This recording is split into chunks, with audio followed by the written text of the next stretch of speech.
दोस्तों नमस्कार। बिहनिया संजय से मैं कौशल तिवारी। प्रधानमंत्री नरेंद्र मोदी द्वारा रेवड़ी से शुरू की गई बहस अब गजक तक पहुंच गया। कांग्रेस ने आरोप लगाया कि क्या अमीरों को दी जाने वाली छूट गजक है। यह भी एक तरह की मिठाई है जो तिल और शक्कर गुड़ से बनती है। सवाल ये नहीं है कि इस देश की आर्थिक बदहाली और इस देश की स्थिति में आम लोगों को क्या कुछ नहीं मिलना चाहिए।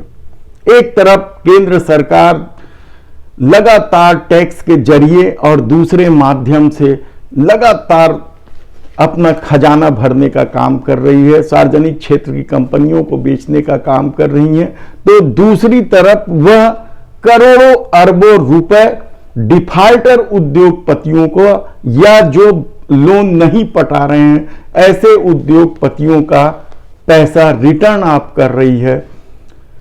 कारपोरेट टैक्स में मनमाना छूट दे रही है। सारे आंकड़े कांग्रेस ने कल जारी करते हुए कहा कि क्या यह गजक है। लेकिन सच तो यह है कि इस देश में जिस राजनीतिक पार्टी को भी मौका मिला उसने रेवड़ी बांटी, जिसे रेवड़ी कहा जा रहा है। भाजपा ही क्यों ना हो, किसानों का कर्जा माफ करने की बात हो, खुद देश के प्रधानमंत्री नरेंद्र मोदी ने 2 करोड़ लोगों को रोजगार देने की बात कही थी। विदेशों से काला धन लाने पर यूं ही हर खाते में 15-15 लाख रुपए चले जाने की बात की थी।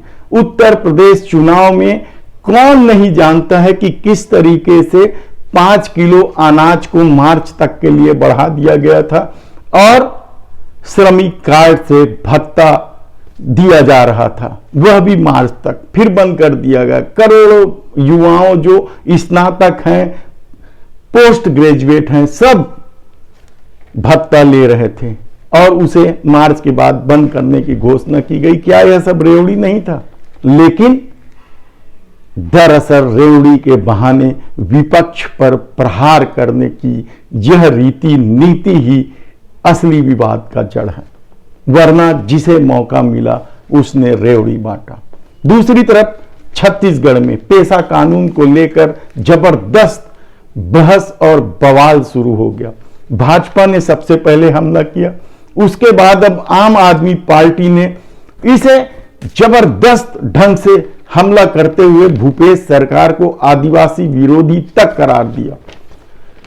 आम आदमी पार्टी के कोमल उपेंद्री ने तो यहां तक कह दिया कि छत्तीसगढ़ में आदिवासियों को छला जा रहा है। पेशा कानून में जो संशोधन किए गए हैं उससे आदिवासियों के और ग्राम सभाओं के अधिकार पर कुठाराघात है और वे केवल मार्गदर्शक मंडल बनकर रह गए हैं। असली जो पेशा कानून में अधिकार जिसे दिया गया है वह अब भी कलेक्टर और तहसीलदार के पास है। ऐसे में भूपेश सरकार की मंशा पर सवाल उठना स्वाभाविक है। उन्होंने तो यहां तक कहा कि पिछले रमन सरकार ने 15 साल तक आदिवासी मंत्रणा समिति के अध्यक्ष खुद डॉक्टर रमन सिंह रहे और अब भूपेश बघेल हैं। आदिवासियों को आदिवासी मंत्रणा समिति का अध्यक्ष क्यों नहीं बनाना चाहिए? ये वाकई में सबसे बड़ा सवाल है कि आखिर यदि आदिवासियों का हित साधना है तो आदिवासी मंत्रणा समिति का अध्यक्ष आदिवासी क्यों नहीं होना चाहिए? आम आदमी पार्टी के संगठन सचिव आकांक्षा सिंह ने कहा कि जिस तरीके का खेल आदिवासियों को छलने का पेशा कानून के माध्यम से किया गया है और उस पर राज्यपाल ने जो दस्तखत किए हैं वह भी हैरान कर देने वाला है। प्रदेश संगठन सचिव ने तो यहां तक कहा कि आदिवासियों की ग्राम सभा को किनारे करते हुए अब उन्हें सिर्फ परामर्श या सलाहकार तक सीमित कर दिया गया है। पहले ग्राम सभा के अनुमोदन के बिना कोई कार्रवाई नहीं होती थी, भूमि अधिग्रहण की बात हो या दूसरे 30 त्योहारों के मनाने की बात हो। लेकिन अब सारे ग्राम सभाओं के अधिकार को कटौती कर दी गई है। कहीं सरपंच सचिव को अधिकार दे दिया गया है, तो कहीं कलेक्टर को अधिकार दे दिया गया है, तो कहीं तहसीलदार को अधिकार दे दी गया। उन्होंने बिंदुवार कल पत्रकार वार्ता लेकर पेशा कानून की खामियों का खुलासा करते हुए भूपेश सरकार पर जबरदस्त हमला किया और यहां तक कहा कि जिस तरीके से आम आदमी पार्टी हर क्षेत्र के लोगों के लिए कार्य कर रही, आदिवासियों के लिए भी कार्य करेगी। उन्होंने उदाहरण दिया कि किस तरीके से गुजरात जाकर अरविंद केजरीवाल ने आदिवासियों के हित में घोषणा की और उसी तरह का प्रयास छत्तीसगढ़ में भी होगा। आने वाले दिनों में आंदोलन की रूपरेखा क्या होगी, किस तरह की रणनीति बनेगी, इसका खुलासा तो कोमल हुपेंडी ने नहीं किया, लेकिन उन्होंने कहा कि आदिवासियों के लिए हम सतत संघर्ष रहेंगे और आदिवासियों के साथ धोखाधड़ी बर्दाश्त नहीं की जाएगी। दूसरी तरफ कर्मचारी संगठन लगातार आंदोलन कर रहे हैं, लगातार। 22 अगस्त को आंदोलन अनिश्चितकालीन क्या होगा, यह सबसे बड़ा सवाल इसलिए उठ रहा है क्योंकि यह चर्चा भी है कि 15 अगस्त को शायद छत्तीसगढ़ के मुख्यमंत्री भूपेश बघेल महंगाई भत्ता और एचआर की घोषणा कर दें। लेकिन कर्मचारी संगठनों का एक वर्ग का कहना है, कर्मचारी अधिकारी फेडरेशन एक बनाया गया इस आंदोलन की रूपरेखा के लिए, जिसके प्रवक्ता चंद्रशेखर तिवारी बनाए गए हैं। आंदोलन करने वालों का कहना है कि सिर्फ 5-7% दे देने, महंगाई भत्ता दे देने से क्या आंदोलन रोक दिया जाना चाहिए।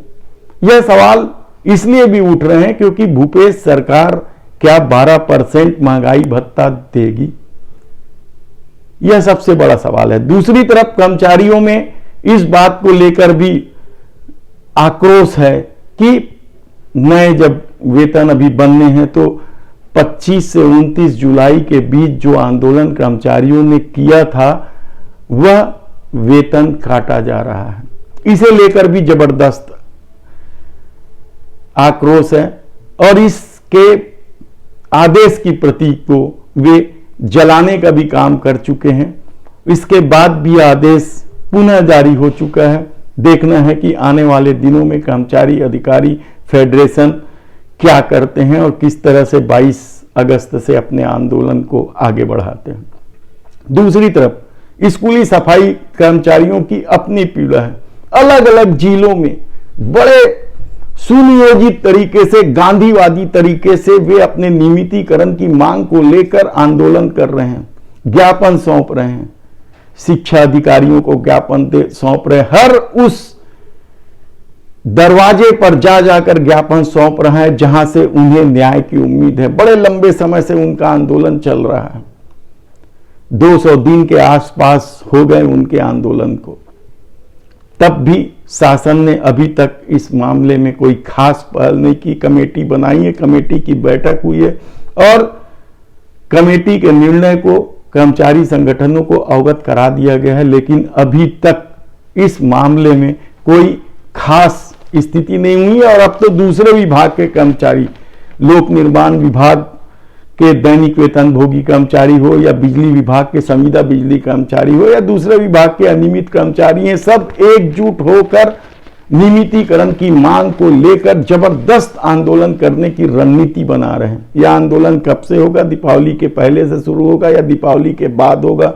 कर्मचारी दीपावली क्या अंधेरे में मनाएंगे? यह सारा सवाल अभी हवा में है।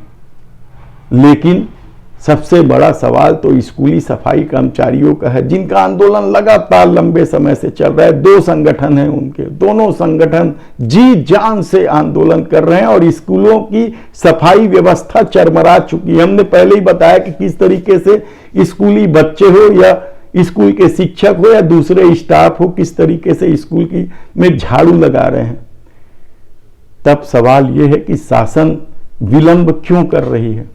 दूसरी तरफ अपराध को लेकर नए नए रोज मामले आने लगे हैं और जिस युवक का अपहरण करके एएसपी कार्यालय के समीप ले जाकर मारपीट की गई है, उसके आरोपी अभी तक गिरफ्तार नहीं हुए हैं। और कबीर नगर में कल जो हत्या हुई है एक साहू की ड्राइवर की, उसकी भी आरोपियों का पता नहीं चला है और न ही कारण की कोई जानकारी। वहीं रायगढ़ के पुलिस ने टाटीबंध एम्स राजधानी के एक व्यापारी मूलचंद कौशिक को गिरफ्तार करके रायगढ़ ले गई है। उन पर 3.25 करोड़ रुपए की धोखाधड़ी का आरोप है। कोई गर्ग परिवार है जिन्होंने कौशिक की फैक्ट्री को किराए पर लिया था और उसमें कुछ खर्च भी किया था, लेकिन अचानक कौशिक ने किरायानामा रद्द कर दिया और फैक्ट्री भिलाई के किसी राव को बेच दिया। इस मामले में वे लगातार कौशिक से अपने पैसे मांग रहे थे और नहीं देने पर रिपोर्ट लिखाई गई और पुलिस उनको गिरफ्तार करके ले गई है। देखना है कि इस मामले में क्या होगा, लेकिन बहुत सारे मामले इसी तरह के हैं। बाजार में खासकर राजधानी में तैर रहे हैं कई चर्चित परिवार हैं जिन पर लोगों के या उधारी के 50 करोड़ 100 करोड़ लेकर भाग जाने या दबा देने की चर्चा है। इस पर हम फिर कभी विस्तार से चर्चा करेंगे, लेकिन महंगाई को लेकर जिस तरीके से आम आदमी त्रस्त है, वह चाहती है कि सरकार बिजली पानी जैसे न्यूनतम जरूरत की चीजों पर राहत दे, ताकि कम से कम वे आसानी से जीवन जीने की कोशिश कर सके। क्योंकि महंगाई तो कम होने से रही, मोदी सरकार की अपनी नीति है, उसने एक बार निर्णय ले लिया तो वह वापस कहां होता है। एक किसान आंदोलन को छोड़ दें और भूमि अधिग्रहण कानून को छोड़ दें तो आम आदमी यूनिट भी नहीं हो पाता और विपक्ष का प्रहार इतना जबरदस्त नहीं है कि मोदी सरकार जीएसटी, दूध दही पनीर जैसे न्यूनतम जरूरत की चीजों की पर लगे जीएसटी वापस ले ले।